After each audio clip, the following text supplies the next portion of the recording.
Welcome again. We are going to continue the first unit of the second prep stage for this year under the supervision of the Ministry of Education. أهلا بكم. النهارده هنستكمل مع بعض الدرس الأول أو الوحدة الأولى من الصف الثاني الإعدادي لهذا العام تحت رعاية وزارة التربية والتعليم. في الحلقة السابقة استعرضنا مع بعض the use of the present simple، استخدام زمن المضارع البسيط، how to express it، ازاي اعبر عنه، وwhen I use it، امتى استخدم زمن المضارع البسيط ومش غيره من الازمنه، وكمان how to make the structure of the affirmative sentence and the negative sentence، ازاي اعبر عن الجمله المثبته والجمله المنفيه with plural and singular، مع المفرد ومع الجمع، وhow to form a question، وازاي اعبر عن السؤال واكون سؤال and how to answer a question، وازاي ارد على السؤال او اجاوب عليه. كمان we know how to read for specific ideas، ازاي اقرا علشان اوصل لمعلومات محدده من خلال a reading text، من خلال قطعه قراءه. وعرفنا ان our curriculum today او this year ان المنهج بتاعنا للسنه دي is full of reading texts and listening texts، يعني هو مليان بقطع قراءه وقطع استماع. هنستكمل مع بعض النهارده الدرس الثالث والرابع وبقية الوحدة الأولى من درس coming home. تعالوا مع بعض نستعرض دروسنا النهاردة أو موضوعنا النهاردة. Match the questions with the answer، يعني وصل الأسئلة بالإجابات from A to E، الأسئلة من A ل E مع الإجابات from 1 to 5. First we have to read the whole questions to know which answer is suitable for specific question. يعني في الأول لازم أقرأ الأسئلة كلها عشان أعرف لما أجي أقرأ الإجابات أنهي إجابة مناسبة للسؤال الموجود عندنا. The first question A. What do you usually do at the weekend نبيل؟ ماذا تفعل في نهاية الأسبوع يا نبيل؟ What time do you go to bed at the weekend؟ ما هو وقت ذهابك للنوم في العطلات؟ Do you like football and why؟ هل تحب كرة القدم ولماذا؟ How many people are there in your family؟ كم عدد أفراد العائلة؟ Where do you live؟ أين تعيش؟ Now we are going to read every sentence to know which sentence is suitable for the question. هنقرأ إجابة ونعرف أي الإجابات مناسبة لأي الأسئلة. The first answer in Cairo in a big block of flats. تاني in Cairo in a big block of flats، يعني في القاهرة في عمارة سكنية. Which suitable question for this answer؟ أي الأسئلة مناسب لهذه الإجابة؟ Let's think for a while. تعالوا نفكر مع بعض. في عمارة سكنية في القاهرة تبقى number E. That's right. The question is where do you live؟ أين تعيش؟ The answer in Cairo in a big blocks of flat، يعني عايش في القاهرة في عمارة سكنية. طب the second sentence، الجملة الثانية 5. My parents, my grandmother أو my grandma, me and my sister. My parents, my grandma, me and my sister. أنا والدتي، أنا وجدتي ووالدي وأختي. Which sentence أو which question does this sentence suitable for؟ إيه السؤال اللي الإجابة دي مناسبة ليه؟ أنا وأبويا وجدتي وكمان أختي. يبقى number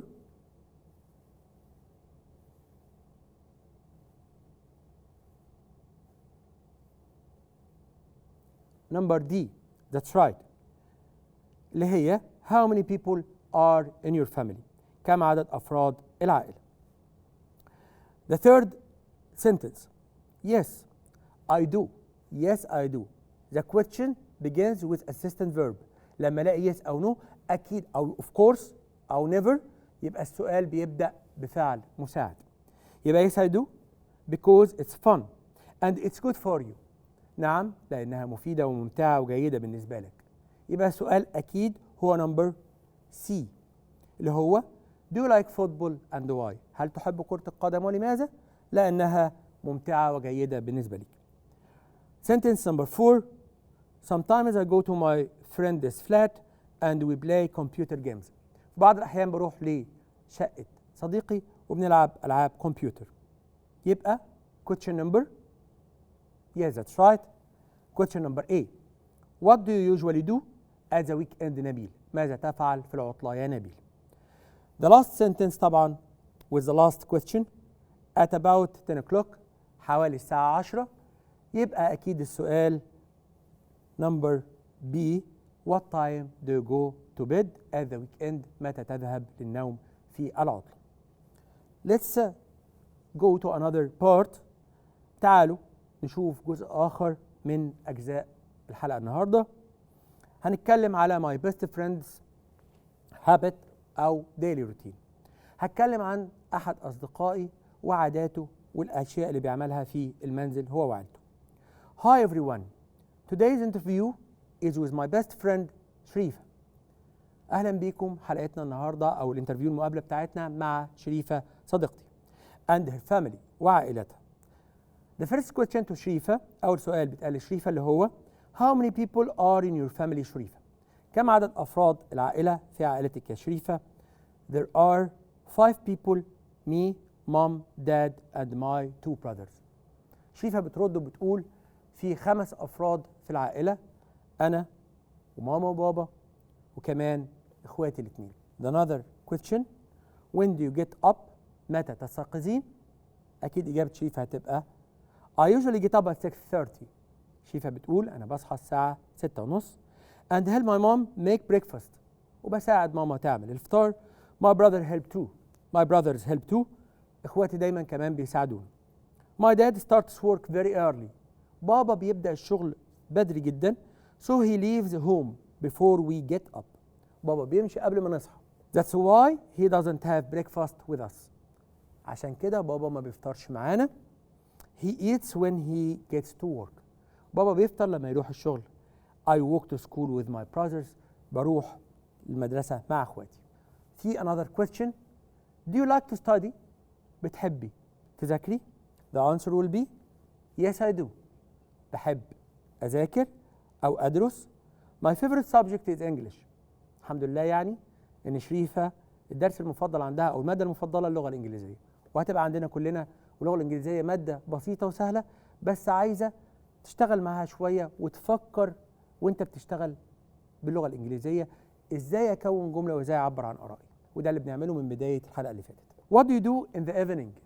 شريفة قالت إن هي بتصحى الساعة 6:30، مامتها بتعمل الفطار، باباها بيروح الشغل بدري، بيروح قبل ما يصحوا فبيتناول الفطار في العمل، وبتروح مع اخواتها للمدرسة. طيب بتعمل إيه في المساء؟ تعال نشوف إجابة شريفة. بتقول I often listen to music. My dad and I sometimes play chess. أنا وبابا أحيانا بنلعب شطرنج. My brothers always watch TV. إخواتي دايما بيتفرجوا على التلفزيون بالليل. And my mom usually reads. ماما دايما بتقعد تقرأ. Let's read and answer the questions. احنا قرينا بالفعل بعض الأسئلة اللي كانت موجودة في القطعة، هنجاوب على بعض الأسئلة، واحنا قلنا ان reading for specific ideas not just for reading. يعني أنا دلوقتي حاليا في المرحلة اللي أنا فيها الصف الثاني الإعدادي، أنا مش بقرأ لمجرد القراية، أنا مش هتعلم قراية لسه، لا أنا دلوقتي بقرأ للفهم ولاستخلاص معلومات من القطع اللي بقراها. تعالوا مع بعض نقرأ بعض الأسئلة. Who does شريفة live with؟ شريفة عايشة مع مين؟ Let's think. نفكر مع بعض. افتكروا كده شريفة عايشة مع مين؟ الأنسر بتاعتنا she lives with her family and 2 brothers. عايشة مع العيلة، الأب والأم وأخين. طب تعالوا نكمل. Where does شريفة's dad eat breakfast and why؟ There is a reason for the father to eat breakfast at the work. يبقى عرفنا ان الاب بيفطر بس في الشغل. يبقى where does شريفة's dad eat breakfast؟ يبقى at work. طب why؟ Because he starts work very early. He goes to work before they get up. هو بيروح الشغل قبل ما هم يستيقظوا. يبقى الإجابة بتاعتنا he eats when he gets to work. الأب بياكل لما بيوصل الشغل زي ما قلنا. He leaves home before they get up. هو بيترك المنزل قبل أن يستيقظوا، فبيتناول الفطار في العمل. Number 3. How do Sharifa and her brother get to school? Remember the text again. حاول تفتكر معايا القطعة مرة تانية. شريفة وأخوها بيروحوا المدرسة إزاي؟ Yes, that's right. They walk to school. أو شريفة walks to school with her brother. شريفة walks to school with her brothers. بتمشي للمدرسة هي وأخيها. Question number 4. What Sharifa's favorite subject? إيه هو الدرس المفضل عند شريفة؟ لسه قايلين من شوية إن هي بتحب، أيوة تمام، اللغة الإنجليزية. يبقى her favorite subject is English. How often does Sharifa listen أو does she listen to music? هي بتستمع للموسيقى كل قد إيه؟ كم عدد المرات استماعها للموسيقى؟ عرفنا إن هي بتستمع للموسيقى at night أو in the evening. I'm sorry. يبقى she often listens to music. هي غالبا بتستمع للموسيقى in the evening. كمان what do Sharifa and her dad do in the evening? شريفة ووالدها بيعملوا ايه في المساء؟ Do you remember؟ فاكر عاملين ايه في المساء شريفة وباباها بيعملوا ايه؟ Yes, that's right. They sometimes play chess. بعض الأحيان بيلعبوا شطرنج. Let's think for a while. شريفة wrote about herself. شريفة كتبت عن نفسها. Could you write about yourself too? هل ممكن أنت كمان تقدر تكتب عن نفسك؟ Can you write a paragraph about yourself? About your routine? About your daily habits? What do you do before and when you are at school and after school? بتعمل ايه قبل ما تروح المدرسة وأثناء الدراسة وبعد ما بترجع للبيت؟ You can express your ideas into a paragraph. انت ممكن تعبر عن أفكارك كلها في paragraph. مثلا for example, Hi, I am your name. I usually get up at وأقول الساعة، أنا بصحى الساعة كذا. When I get up, my mother make the breakfast. My mother makes breakfast. ماما بتعمل الفطار. I have breakfast at home. بفطر في البيت. And so on. You have to put many ideas for the paragraph. انت الأول لازم تحضر لنفسك أفكار كتير as a main points كنقاط رئيسية هتكلم فيها زي ما بنعمل في اللغة العربية في التعبير. لما تيجي تكتب موضوع تعبير بتحط لنفسك أفكار رئيسية. بترتب أفكارك and begin with the best idea. وبتبدأ بأفضل فكرة عندك وبعدين بعد كده بيجي السيكونس بتاع الايدياز بتاعك اللي هو ترتيب الافكار مع بعض to make a paragraph عشان تعمل paragraph. طيب نكمل مع بعض الجزئيه بتاعتنا. عندي how to use question articles. ازاي نستخدم ادوات الاستفهام؟ زي ما احنا عارفين there are many question articles. في ادوات استفهام كتير جدا وكل اداه استفهام has a suitable work أو هذا suitable function. يعني كل أداة استفهام لها استخدام ووظيفة معينة to ask about a part of the sentence عشان تسأل عن جزء في الجملة. For example, what? When you begin with what, you want to ask about the action, the verb, or the thing. يا إما بتسأل عن الفعل يا إما بتسأل عن شيء. How? Let's have some examples of the use of question articles. تعالوا نشوف بعض الأمثلة مع بعض على استخدام بعض أدوات الاستفهام المختلفة. مش هناخدها كلها النهاردة، هناخد بعض أو جزء منها. تعالوا مع بعض نشوف ده على الوايت بورد بتاعتنا.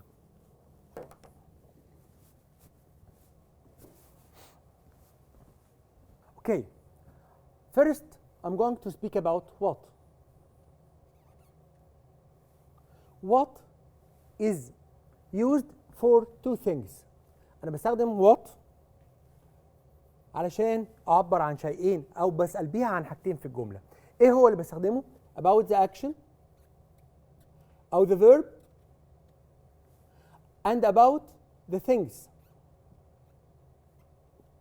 يعني بستخدمها للسؤال عن الفعل أو عن الشيء. طب تعالوا نشوف مع بعض إزاي هستخدم كلمة what. أقول لك علي likes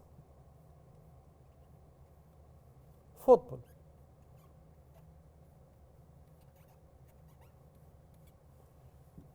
To form a question with beginning of what, لو عايز أبدأ سؤال بكلمة what هبدأ بوات. Can I say what علي؟ That's wrong. ما ينفعش أقول what علي. I have to use assistant verb. فاكر الحلقة اللي فاتت لما قلنا في السؤال بنستخدم يا دو يا داز. دو with plural، داز with singular، فهنا علي singular فهنستخدم does. What does علي؟ طب likes the verb plus es، يبقى what does علي like. We omit the es the s when we use does. بعد does لازم اشيل الاس والاي اس من الفعل. فهنا استخدمنا what to ask about thing عشان اسال عن شيء. طب تعالى نتكلم. He studies hard. هو بيدرس بجد. ازاي هسال بوات؟ هسال هنا about the action، الفعل ده هسال عنه، فهشيله واقول what does عشان برضو singular he. طب انا شلت الفعل. how can I complete the question؟ ازاي اكمل السؤال؟ what does he do؟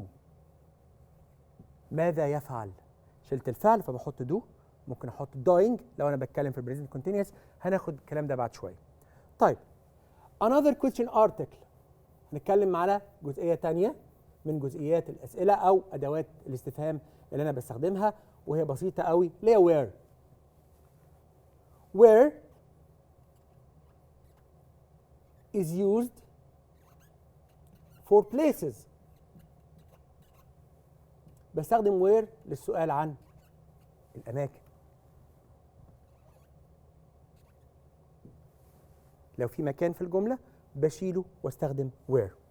بقول they play at the club.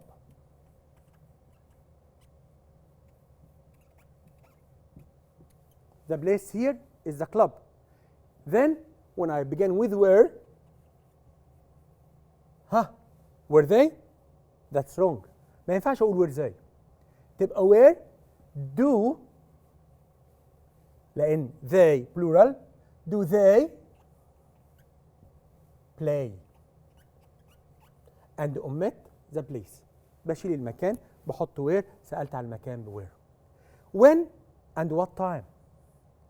when and what time for the time، يعني بسأل بwhen معناها متى، وبسأل بwhat time كمان معناها برضو ما الوقت أو متى. بسأل بيهم عن الوقت أكيد. لو خدنا نفس الجملة دي they play at the club every Friday، كل يوم جمعة. أنا هزود بس every week مثلا، كل يوم جمعة أو كل أجازة. هنا there is time، في وقت، فممكن أسأل بwhen. يبقى when do they play at the club. خلي بالك نزلت بذا كلاب هنا عشان انا مش بسأل عن النادي، انا بسأل عن التايم. شلت التايم لما بسأل بوين او وات ذا تايم، بشيل التايم الموجود في السؤال. اخر حاجة اللي هي who، اللي هي من to ask about people، بسأل بيها عن الاشخاص. who for people. بقول مثلا ماجد likes ice cream.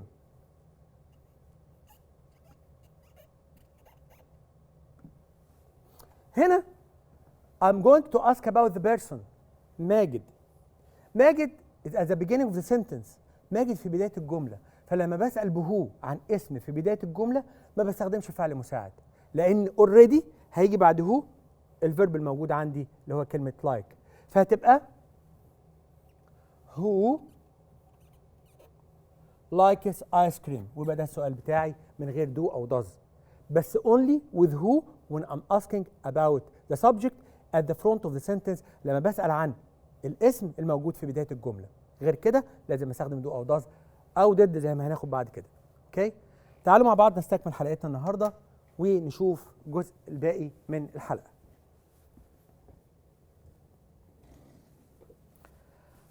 بيقول لي question articles. زي ما قلنا what is for things and actions. يعني بستخدم what للسؤال عن الأشياء وبستخدمها كمان للسؤال عن الفعل نفسه. where for places where للأماكن. who for people who للأشخاص. what time و when for time. for example أول جملة عندي what do you do in your free time. طبعا هي what ماذا تفعل وقت فراغك. what بمعنى ما أو ماذا. where يعني أين. كمان عندي who يعني من. و when what the time معناها متى. الجملة الثانية do you live أين تعيش يبقى where do you live. number 3 do you live with. do you live with. الجملة اللي فوق do you live تعيش يبقى أين تعيش. طب do you live with يبقى تعيش مع من. من يعني that's right who يبقى مع من تعيش. who do you live with. the fourth sentence أو question do you get up. do you get up تستيقظ يبقى متى تستيقظ when do you get up أو what time do you get up. كمان the last question do you get to school كيف تذهب للمدرسة فتبقى what time do you get to school ما هو وقت ذهابك للمدرسة. Now we are going to read about Shahana. Shahana is a girl from India. هنتكلم عن شهانة ونعرف اللي هي الديلي روتين وهي بنت من الهند وكمان هنبدأ نجاوب على بعض الأسئلة الموجودة في هذه الجزئية. My name is Shahana. I am from India. أنا اسمي شهانة من الهند. I live in a village with my parents. They live in a village. Village means قرية. هم عايشين في قرية مع والديها. My brother and my sister مع كمان أخويا وأختي. يبقى parents, brother, sister, شهانة. ليه بقول كده؟ عشان there is a question about this. في سؤال عندها بعد شوية. بيقول لي I share room with my sister. أنا بشارك أوضتي مع أختي، يعني مش أوضتها لوحدها معها أختها. We all get up early. There is an outside tap at the end of the street. كلهم بيصحوا بدري but they don't have water at home. ما عندهمش مية في البيت. في حنفية بره البيت خالص. فبيقول where we live my mom gets water from the tap every morning. الأم كل يوم الصبح بتروح تملى مية من الحنفية. Then we all have breakfast. We have bread with a cup of tea. يعني كلنا بنتناول الفطار معنا عيش وبعدين cup of tea كوب من الشاي. My dad works in a shop. بابا يشتغل في محل. I have jobs to do when I get home from school. When she gets home from school لما بترجع بيبقى عندها بعض الوظائف to help her family. بتعمل ايه لما ترجع؟ I feed the chickens. Then I help my mom make dinner. بتطعم الدجاج وكمان بتساعد مامتها في إعداد العشاء. After dinner I do my homework. Sometimes I help my brother and my sister do their homework. بعد العشاء بعمل الواجب بتاعي واساعد اخواتي. Then I go to bed. Worried about شهانة we understood every sentence or every paragraph or every idea in this text. So we are going to read some questions and answer them. هنقرا بعض الأسئلة على شهانة ونجاوب عليها. There are 5 or 4 people at شهان's family. يعني هل في عدد 4 ولا 5 أفراد في عائلة شهانة؟ نفتكر مع بعض كده؟ أنا لسه قايل من شوية. Yes, that's right. 5 people. شهانة father, mother, parents يعني sister and brother يبقى they are 5 people. شهانة lives ولا doesn't live in the city.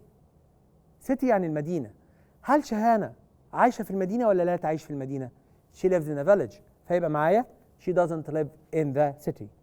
The family has or doesn't have water in the house. Do they have water in the house? هم عندهم الماء جوه البيت؟ للأسف لا. Mother gets water from the outside tap. ماما بتروح تجيب الماء من الحنفية اللي بره البيت. يبقى هنا the family doesn't have water in the house. شهانة has or doesn't have breakfast with her family. شهانة تتناول الفطار بتاعها مع العائلة ولا لا؟ يبقى شهانة has her breakfast with the family before going to school. She helps her mother feed the chicken or make dinner. She helps her mother feed the chickens or make dinner. طبعا she helps her mother make dinner at the end of the day. ندخل على الجزئية الثانية. Now we are going to know some more vocabulary and the meaning to complete the whole sentence. دلوقتي هنتعرف على بعض المعاني لبعض الكلمات الجديدة والمفردات الجديدة اللي عندنا عشان نكمل بيها جملة في سياق صحيح. The first word is feed, then share, typical, village, tap. feed معناها يطعم مش طعام، food طعام، feed يطعم يعني يأكل. share يشارك. typical يعني معتاد. village قلنا من شوية قرية. and tap يعني صنبور أو حنفية. On typical day, Reem gets up, goes to school, and then helps my mother in her shop. في اليوم المعتاد ريم تصحى تروح المدرسة بتساعد مامتها في المحل. أو في اليوم اللي بتكرره كل يوم أو الأشياء اللي بتكررها كل يوم، فتبقى هنا اليوم المعتاد. حسن forgot to bring any food for the picnic. حسن نسي يجيب أي طعام للرحلة. But I can أنا أقدر share our food أشارك معاه الطعام بتاعنا، فتبقى الإجابة هنا share هشاركه. I live in a city أنا عايش في المدينة. But my grandparents live in a أنا عايش في المدينة but يبقى I came with a contrary verb أو sentence، يعني بجيب جملة عكسية opposite sentence، جملة عكس اللي أنا قلتها. I live in the city but يبقى my parents live in the village. هم عايشين في قرية in a small village in the country. كمان the farmer doesn't need to heed goats in summer as they can find their own food in the mountains. يعني الفلاح مش مضطر ان هو الماعز اللي عنده عشان هم ممكن ياكلوا من الجبال في الصيف، ياكلوا بنفسهم، فمش مضطر ان هو yes that's right feed، مش مضطر ان هو يطعم هؤلاء الماعز. واخر جمله my uncle has a nut in his garden and uses to water plants every evening. يعني هو has a ايه in his garden، عنده ايه في الحديقه بتاعته وبيستخدمها في ري النباتات اللي عنده او المزروعات، فهو he has a tap.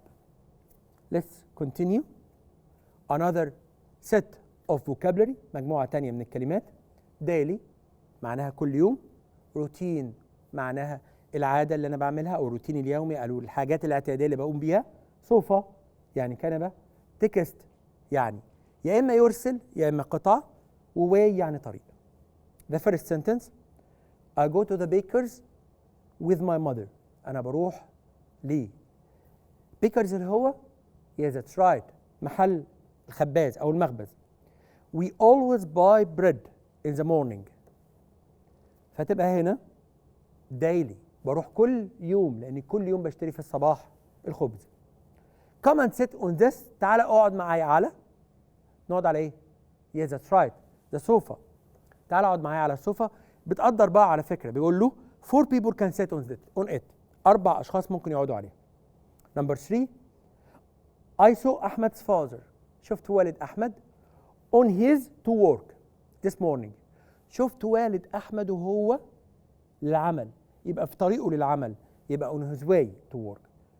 we do the same thing every day number 4 يعني بنعمل كل شيء نفس الشيء كل يوم. when we are on holiday لما نكون في الاجازه بنقوم بنفس الاشياء يوميا. because my family like to have لان عيلتي بتحب يكون عندها، بدل ما بعمل الشيء بصوره يوميه يبقى عندها روتين يومي، شيء اعتيادي بيقوموا به. number 5 can you my mother for me because my phone is not working. can you ايه my phone is not working يبقى can you yes send a text send a message، يبقى can you text my mother، ممكن تبعت رسالة لوالدتي لأن الموبايل بتاعي لا يعمل. now we are going to complete the sentence to make one of these words. أولا what time do you get، عايزين نكمل. هنقرأ العمود الثاني play tennis usually talk to at break. number C hard for your exam. number D up in the morning. number E cousins live. number F to learn English. يبقى what time do you get ايه yes that's right get up، متى تستيقظ من النوم، يبقى number 1 هنكملها ب number D what time do you get up. number 2 where do your where يعني ايه قلنا من شويه؟ يعني اين. يبقى where do your cousins live؟ اين يعيش ابن عمك؟ بعد كده اولاد عمك. نمبر 3 how often do you؟ كم مره غالبا تقوم بايه؟ yes that's right. how often do you play tennis؟ كم مره بتلعب تنس سواء في الاسبوع سواء في الشهر. how often كم مره. who do you؟ من او مع من؟ مع من do you talk او usually talk at the break؟ مع من تتحدث في الفسحه. بعد كده why do you want؟ لماذا تريد؟ yes that's right. why do you want to learn English؟ لماذا تريد أن تذاكر اللغة الإنجليزية. و the last question why do you study؟ لماذا تذاكر؟ تذاكر بإيه؟ بجد أو باجتهاد. why do you study hard for the exam؟ number C hard for the exam. Let's complete. Now we reached the end of our episode today. Till we meet again, thank you for your listening and watching. Thank you.